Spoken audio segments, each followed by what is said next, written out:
warahmatullahi wabarakatuh. Salam sejahtera untuk kita semua. Berjumpa lagi kita di channel Visip Umrah Official.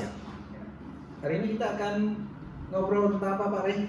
Jadi pada sesi kali ini Pak Edison, kita mungkin akan banyak membahas ya mengenai bagaimana menemukan tema-tema penelitian sesuai dengan minat dari mahasiswa. Karena mungkin Pak Edison banyak sekali ya mahasiswa kita yang sangat bingung gitu Pak Edison, karena menemukan apa sih yang harus diteliti pada saat ini gitu, apalagi dengan kondisi pandemi, teman-teman mahasiswa yang menjalankan perkuliahan secara daring, jadi agak sulit Pak Edison untuk menemukan apa yang ingin diteliti oleh mahasiswa itu sendiri.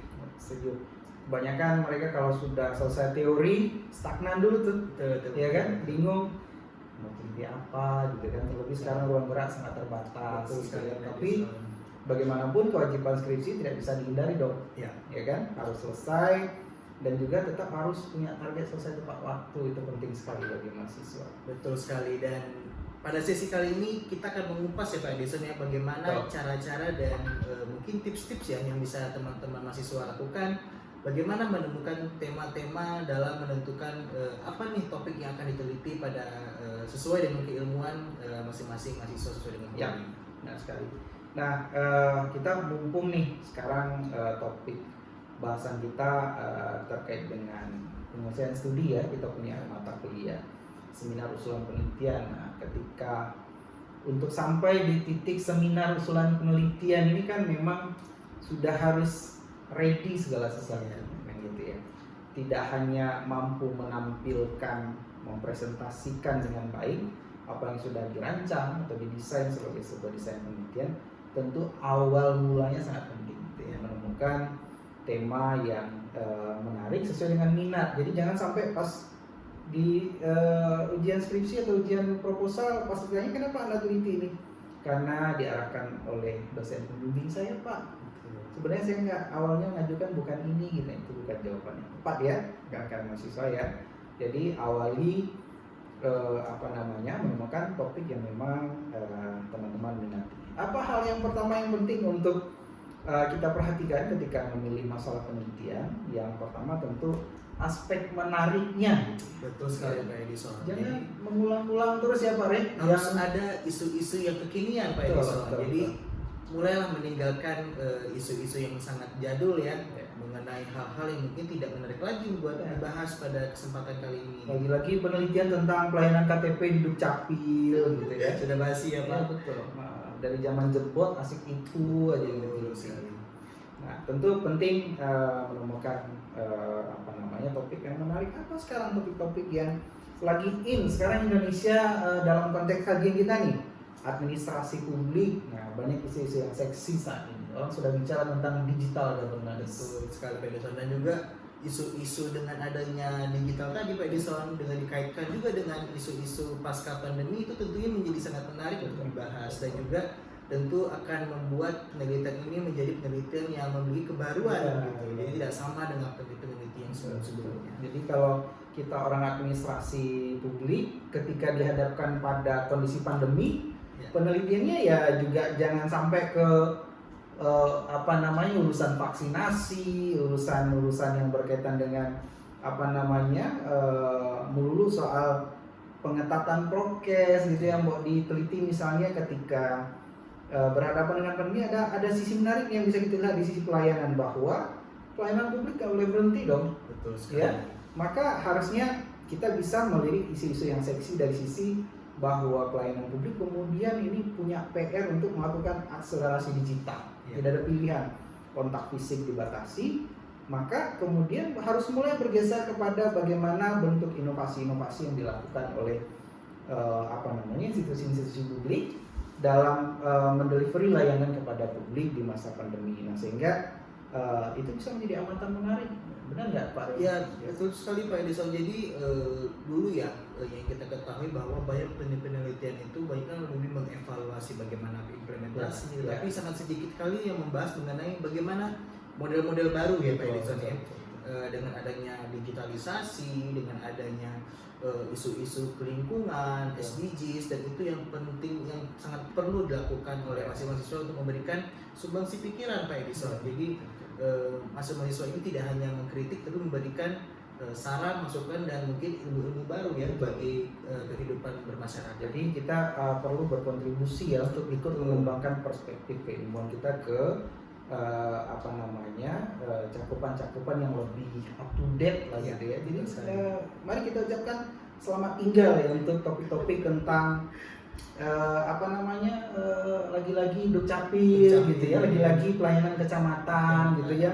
Dari dulu isunya pasti tuduhannya gitu ya, pegawainya tidak ada di tempat tepat waktu gitu ya kan, pelayanan lambat, berbelit-belit gitu ya.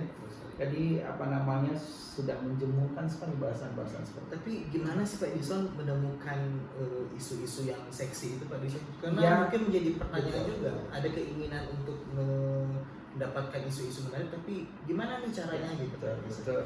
Tentu tidak bisa sambil rebahan ya, teman-teman mahasiswa ya. Tidak bisa sambil rebahan gitu ya. Rebahan kemudian mengharap mimpi tidur siang, mimpi tiba-tiba dapat bisikan gitu ada judul skripsi yang menarik, nggak bisa. Tentu pertama mahasiswa itu harus candu dengan informasi ya. Berbeda dengan zaman kita atau zaman guru-guru kita zaman dulu Pak Ari, akses informasi itu sangat terbatas gitu kan. Sekarang informasi itu sudah masuk ke dalam ruang-ruang privat kita gitu ya, mengaksesnya sangat mudah, semua informasi ada di genggaman kita sekarang. Rajin-rajin buka website pemerintah misalnya, atau website lembaga-lembaga internasional misalnya. Ketika kita tertarik kepada untuk meneliti isu-isu SDGs, ya bukanlah website SDGs atau report-report dari program-program SDGs yang dilakukan oleh pemerintah Indonesia. Jangan berharap teman-teman nonton K-pop tahu dapat judul penelitian yang menarik di dunia administrasi publik gitu ya. Jadi memang tidak bisa dihindari, cara terbaik untuk mendapatkan isu penelitian yang menarik adalah mengasah kekritisan kita, kepekaan kita terhadap isu-isu yang sedang berkembang, sedang hangat dibicarakan. Salah satunya tadi yang paling in saat ini ketika pemerintah kita atau lingkungan kelembagaan publik, tata kelola pemerintah sekarang sedang sibuk dengan digitalisasi ya. Jadi pandemi mengajarkan kepada kita bahwa ada satu dunia baru ini yang bisa kita ciptakan, di mana 2 tahun terakhir membuktikan kepada kita bahwa dengan teknologi itu walaupun kita dibatasi secara kontak fisik, tidak membuat kemudian dunia kita berhenti. Birokrasi kita berhenti gitu ya kan. Birokrasi tetap running well ternyata, walaupun misalnya karena di masa adaptasi kita masih terbatas dalam beberapa hal, tapi dengan eksplorasi digital itu ternyata layanan publik bisa menjadi sangat akan sangat efektif gitu. Sehingga gagasan tentang digital governance itu sekarang lagi sedang didorong dan dikembangkan konsep idealnya kan, seperti itu. Dan mungkin bisa menjadi lebih efisien Pak Edison ya, karena dengan online itu kita tidak hanya termakan waktu satu rapat dalam satu hari, tetapi bisa 5 rapat dilakukan dalam bersamaan. Betul, sangat efisien dalam segala hal sebenarnya. Nah, itu tidak akan kita ketahui kalau kita cuma nongkrongin K-pop gitu ya. Jadi boleh mahasiswa boleh nonton K-pop, tapi ada spare waktu khusus untuk mengkritisi hal-hal yang berkaitan dengan skripsi. Mungkin selain kita senang membaca berita Pak Edison, ya mungkin banyak sekali akses seminar ya, webinar yang dilaksanakan oleh beberapa pemerintahan yang teman-teman harusnya bisa rajin-rajin Pak Edison ya buat ikut ya, untuk mengetahui isu-isu kekinian yang terjadi di pemerintahan. Nah, ada kebiasaan yang maksudnya kurang baik nih Pak Re. Bahkan ketika mahasiswa rajin mencari jurnal, kebanyakan mereka terjebak untuk menduplikasi. Wah. Misalnya ketemu jurnal nih bahas tentang pelayanan iktp gitu. Iya. Tinggal ganti tempatnya doang. Wah. Yang dia contoh, dia ketemu jurnalnya misalnya di salah satu best practice misalnya di Jawa sana gitu ya. Betul. Kemudian ketika mau ini tinggal ganti ke kabupatennya dia misalnya. Itu kan walaupun juga proses mendapatkannya lewat membaca, tetapi memang perlu kekritisan itu perlu. Iya.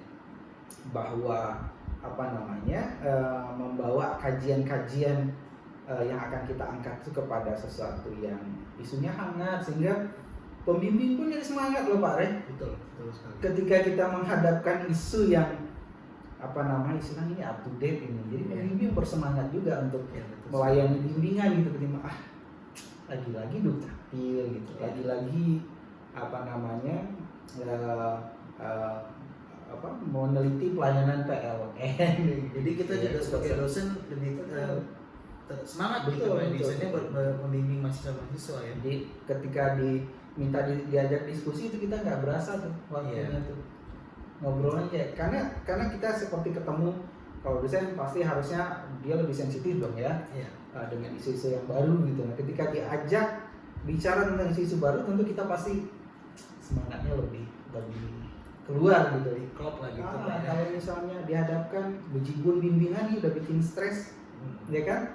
Dan isu-isu yang dibawa isu-isu klasik lagi gitu kan, bikin kita malas. Tapi yang paling penting Pak Re, ketika mahasiswa S1 yang menggarap kajian gitu ya, mereka kan peneliti pemula nih istilahnya, belajar gitu kan. Yang paling penting diperhatikan adalah dari kesemuaan itu kemampuan laksanaan, gitu ya kan. Jadi meneliti ini berat-berat ngambil isunya supaya menarik, ya ternyata itu penelitian butuh waktu yang sangat lama, butuh biaya yang sangat besar. Nah, itu juga harus dicerdasi. Jadi harus rasional juga kayak misalnya ada memilih akses datanya bisa dijangkau oleh mahasiswa kan gitu kan. Jadi kalau misalnya yang dikaji itu misalnya kasusnya menarik, tapi kemudian untuk mengakses datanya ternyata harus ke pusat misalnya ya, dan itu di website tidak tersedia, misalnya harus kontak langsung ke lembaga, membutuhkan waktu yang lama misalnya itu, atau memang datanya agak-agak sedikit sensitif gitu, ya kan, sehingga untuk mendapatkannya harus lewat jalur-jalur khusus misalnya. Jadi jangan bermain api ya Pak ya. Ya betul. Maksudnya mahasiswa kan punya kepentingan untuk selesai tepat waktu. Ya. Kalau hal-hal seperti itu biarkan dilakukan oleh profesional. Pak Re lewat hibahnya, saya lewat hibah penelitian apa gitu misalnya. Mahasiswa nggak sulit menemukan isu yang menarik kalau kita kritis gitu ya, dan simpel gitu.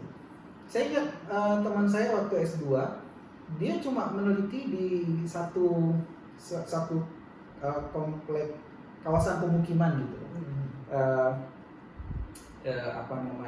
Levelnya cuma RW gitu. Nah, tapi isu yang diangkat adalah tentang modal sosial, bahwa bagaimana masyarakat di lingkungan itu dengan terorganisir gitu ya, mereka mengelola lingkungan sedemikian rupa, dari mulai drainasenya, saluran air pembuangannya, sampahnya gitu ya, foggingnya, itu mereka nggak nunggu pemerintah dulu datang yang pro. Mereka punya semacam sistem yang mereka buat secara sosial, yang kemudian itu membiayai semua kebutuhan mereka di situ dengan rapi. Nah, dan itu ternyata sangat terapresiasi dibandingkan lagi-lagi meneliti sesuatu yang seperti kita bilang tadi. Jadi walaupun skopnya kecil, tapi dalam ada sudut pandang menarik yang ditawarkan di situ, bahwa ada peran civil society nih, ada peran civil society nih yang tidak selalu bergantung hanya kepada pemerintah, yang kemudian membuat mereka berlama-lama dengan masalah yang ada di lingkungan mereka gitu. Kalau sekarang ketika itu diangkat, maksudnya ketika masyarakat bergerak dengan cara seperti itu, jadi mereka nggak perlu nunggu sampai kadung demam berdarah dulu baru ada fogging gitu. Jadi mereka sudah pastikan bahwa saluran-saluran mereka nggak ada yang mampet gitu kan. Karena mereka punya dana untuk memperbaiki jalan gang-gang mereka yang bolong-bolong gitu. Mereka punya dana rutin Yang dipungut juga secara unik, 500 perak sehari, dan itu dipungut harian gitu. Jadi masyarakat nggak berasa punya harus mengeluarkan beban per bulan misalnya sebanyak 20.000 atau 50.000, itu kan agak terasa gitu. Nah ini keunikan-keunikan itu kemudian dia eksplor bahwa ada satu pola-pola modal sosial yang ternyata dikembangkan oleh unit-unit kehidupan masyarakat gitu untuk berperan di dalam memberikan layanan publik kepada lingkungan mereka sendiri. Jadi hasil penelitian itu benar-benar bermanfaat gitu Pak ya dengan masyarakat sekitar gitu. Nah, tentu di dalam menemukan masalah penelitian ya penting juga untuk tidak lupa jangan sampai ini nggak tahu nih konsepnya apa ini gitu ya Pak. Jadi signifikansi antara teori dan praktisnya harus jelas gitu. Iya, ini ada kajian teoritisnya, kemudian ada kondisi empirisnya nyambung gitu, ya kan? Jadi kita udah curhat nih Pak, ada masalah ini itu maksudnya kemana gitu ya kan? Dan tentunya juga harus sesuai dengan keilmuan masing-masing mahasiswa masing-masing. Ya, jangan sampai mahasiswa administrasi negara tapi menelitinya tentang kurikulum pendidikan gitu ya. Jadi ada nyambung Pak ya. Itu betul ya kan, terjebak di situ mengevaluasinya kualitas pembelajaran di sekolah mana gitu ya. Jangan bukan ranah kita itu serahkan kepada orang-orang yang ahli di bidang pedagogi, rekan-rekan kita di FKIP gitu ya. Jadi harus rajin juga nih teman-teman mahasiswa untuk diskusi dengan dosen pembimbing dengan mungkin teman-teman yang satu jurusan gitu ya. Jadi jangan sampai nanti tema yang diangkat tidak berhubungan dengan keilmuan yang diampu ya Pak Edi. Jangan sampai udah kadung jauh, udah mengumpulkan banyak bahan ya ternyata kayaknya nyambung kan gitu. Ya, jadi perlu teoritik dan empiriknya itu perlu nyambung. Jadi Pak Edison kan saat ini banyak Pak Edison ini masalah-masalah sosial ya yang mungkin bisa diangkat oleh teman-teman sekalian. Tapi dalam mengambil masalah ini adalah masalah akademik yang bisa diangkat di skripsi itu bagaimana Pak? Ya, pertama tentu kalau teman-teman mahasiswa cermat ya dengan kurikulumnya gitu ya. Maksudnya mata kuliah yang pernah dijalani gitu.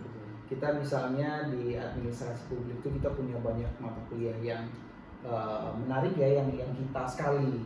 Walaupun misalnya kita punya mata kuliah tambahan misalnya, kita punya mata kuliah kewirausahaan misalnya kan. Tapi yang rasa administrasi publik sekali yang merupakan kurikulum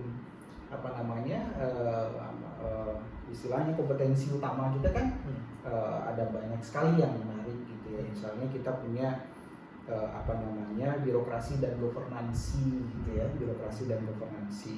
kemudian kita punya komunikasi dan advokasi kebijakan gitu. Nah kita punya kemitraan dan tata kelola pemerintahan gitu kan. Nah itu banyak hal yang menjadi pijakan kita gitu untuk menemukan topik-topik yang relevan gitu, topik-topik yang menarik, tapi tetap tidak keluar dari ranah disiplin kita gitu ya, tidak keluar dari ranah disiplin kita, dan memang itu isu akademis gitu, isu akademis. Misalnya kita bicara tentang kalau kita bicara tentang inovasi di sektor publik misalnya kan, nah itu kan itu kan masuk ranah kajian akademik gitu ya, berhubungan dengan manajemen pelayanan publik kita punya juga mata kuliah inovasi sektor publik kan gitu ya. Nah itu fenomena-fenomena yang misalnya kita menangkap, sekarang ada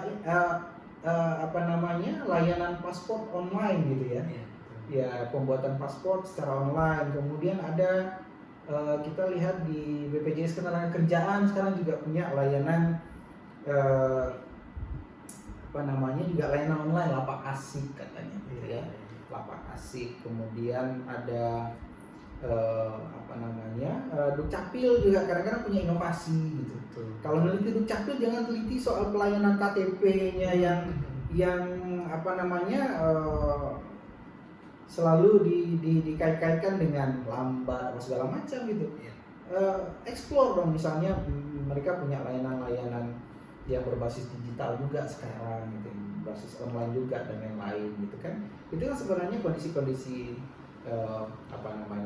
kondisi-kondisi masalah yang bisa kita kritisi sebagai isu akademik untuk bisa untuk layak dikaji gitu. Dan teman-teman mungkin juga bisa melakukan benchmarking Pak Betul. Edison ya dengan negara-negara lain, daerah lain. Jadi jika di satu daerah pun tidak dapat ada inovasi yang mungkin menarik untuk dibahas, mungkin teman-teman juga bisa mempelajari seperti apa negara Korea Selatan dalam keefektifan IKTP-nya, lalu bagaimana pelayanan yang mungkin minim birokrasinya di Selandia Baru. Jadi teman-teman mungkin bisa menjadi role model gitu ya dengan membandingkan dengan negara-negara maju. Betul. Ya di negara-negara maju mungkin sudah dengan konsep single identity number gitu ya. Kita masih jebret berbagai macam kartu SIM sendiri, KTP sendiri, macam-macam banyak kartu. Jadi kita butuh dompet banyak kartu gitu ya. Masih sekarang orang malah sudah meninggalkan itu di negara-negara maju. Nah, hal-hal seperti itu kan bisa didorong menjadi satu isu-isu yang bisa kita kritisi kan gitu di dalam kajian kita. Gitu. Oke, jadi setelah udah dapat masalah nih Pak, apalagi nih Pak yang bisa kita lakukan Pak setelah memilih masalah, penting itu untuk melakukan studi pendahuluan. Jadi jangan cuma mengandalkan satu artikel kita ketemu, oh Pak orang lagi hangat bahas ini gitu ya kan. Nah kemudian kita mau bawa ke lokus penelitian kita di mana gitu. Nah pastikan juga di lokus penelitian kita itu fenomenanya ada gitu, ya. Jangan sampai nanti sering tuh mahasiswa bimbingan kita Pak Ri setelah jadi itu SK judulnya gitu kan, SK pembimbingnya udah keluar, pas menulis proposal ya ternyata fenomenanya nggak ada di lapangan digital gitu. Karena cuma mengandalkan baca internet gitu ya kan. Nah pas masuk ke lokusnya sendiri ke lahan penelitiannya sendiri ternyata fenomenanya nggak ada di situ. Dan itu teman-teman kenapa pentingnya penelitian itu harus sesuai dengan minat, ketertarikan. Jadi jangan sampai teman-teman ikut-ikutan dengan penelitian sebelumnya Pak ya. Jadi kalau nggak ada minat, nggak ada ketertarikan ya seperti itu Pak ya. Akan muncul malas untuk mencari tahu gitu Pak ya. Oke, tema kajian yang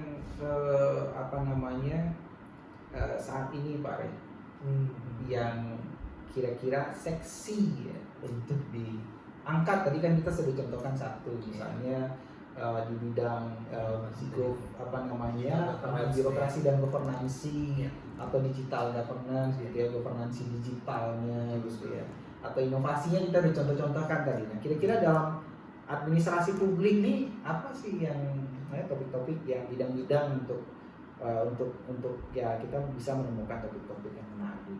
Jadi teman-teman sendiri juga sebenarnya jangan bingung ya.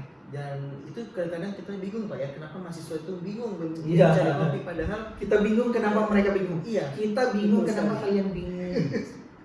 Kenapa teman-teman? Padahal sebanyak itu Pak ya, dari mata-mata kuliah yang sudah diterima oleh teman-teman, apakah dari MSDM, dari komunikasi, advokasi kebijakan, itu sangat banyak sebenarnya isu-isu seksi sebenarnya. Cuma saya khawatir jangan-jangan pas kita kuliah online nge-zoom tidur semua. Makanya off cam semua mahasiswa. Off cam gitu ya. Ternyata kita ditinggal ngoceh sendiri gitu. Makanya ketika udah mau nyari topik bingung gitu ya. Kita padahal punya kaya sekali topik-topik yang berkaitan dengan kebijakan publik gitu. Meneliti implementasi boleh, meneliti evaluasi boleh, apapun skopnya selagi alasnya kebijakan masih masuk. Mau meneliti kebijakan pendidikan boleh, kebijakan kesehatan boleh gitu kan. Selagi ranahnya kebijakan banyak. Apalagi dengan ciri khas kampus kita ya Pak ya, dengan kemaritiman, dengan daerah perbatasan itu menjadi sebenarnya topik-topik yang teman-teman bisa ambil sebenarnya. Kita bisa bicara tentang desa, pengelolaan BUMDes di kawasan pesisir ya. Pengelolaan BUMDes berbasis potensi kelautan dan perikanan gitu, misalnya untuk Tentu desa-desa ini pesisir. tidak akan sama dengan kaji-kajian yang teman-teman kita di UI, di Unpad, UGM gitu Pak ya. Karena kita punya labor maritimnya gitu. betul sekali Ya, jadi Universitas Maritim kita di kepulauan kita punya laboratorium maritim sebenarnya ya untuk menemukan topik-topik kajian tentu yang relevan ya dengan kita organisasi publik. Jangan kemudian kemaritiman tahu kadang meneliti reproduksi ikan ya nggak urusan kita di organisasi publik. Tapi bagaimana kebijakan di sektor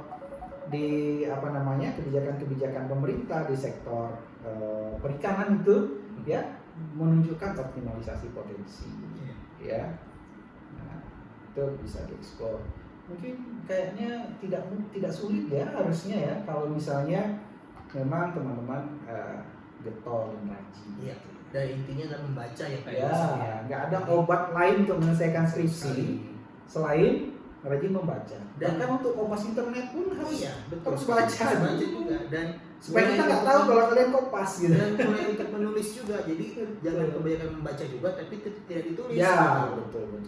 Baca, tulis. Saya dulu kalau misalnya waktu S1 lagi, jadi mulai dari semester 4 tuh udah mulai tuh baca koran Kompas, ketemu satu isu tulis dulu. Betul. Tulis dulu nanti baca majalah Tempo juga ketemu satu isu menarik tulis dulu. Jadi ketika mau ngajukan judul itu saya sudah seleksi dulu tuh beberapa topik pilihan. Kalau zaman saya dulu kita ngajukan disarankan tuh 2 sampai 3 alternatif. Tulis dulu, seleksi dulu dari mana itu. Nah setelah diseleksi kita baru mengumpulkan data-data awal untuk buat outline pengajuan kan. Nah sehingga dari 3 yang kita sudah ajukan itu 3-tiganya adalah topik yang sesuai dengan passionnya kita. Jadi jangan baru mau ngajukan baru mikir, nah jangan. Dan jangan melemparkan kebingungan kepada dosen pembimbing ya. Jadi mahasiswa bingung malah melempar gitu tanpa memberikan solusi apa gitu Pak ya. Ada ide nggak Pak untuk penelitian skripsi saya? Waduh, jangan lakukan sekali-sekali ya. Mungkin itu Pak Rey bincangan seru kita hari ini. Ya, dan mudah-mudahan teman-teman dengan menonton video ini sudah mulai melaksanakan Pak ya trik-trik yang mungkin bagaimana menemukan isu-isu topik-topik penelitian yang menarik gitu ya. Iya, betul sekali. Kita berharap apa yang kita bincangkan singkat hari ini memberikan manfaat, memberikan tambahan motivasi ataupun membuka kunci-kunci kemalasan yang selama ini terpasang erat gitu ya. Oh ini ternyata banyak loh topik-topik menarik kekinian yang kemudian masih segar gitu ya untuk dibahas gitu ya. Jangan lupa cek video kita di Visit Umrah Official dan jangan lupa like dan subscribe yang di bawah ini. Oke. Ramaikan karena di channel ini kita berusaha menyajikan cara-cara informasi pembelajaran, informasi akademik ya untuk mengupgrade lah ya kapasitas akademik kita bersama. Kita jumpa lagi di kesempatan lain dalam topik-topik pembicaraan yang lebih seru terkait dengan berbagai macam isu ya, terutama bersama kami nanti tentu isu-isu yang berkaitan dengan administrasi publik ya. Sampai jumpa.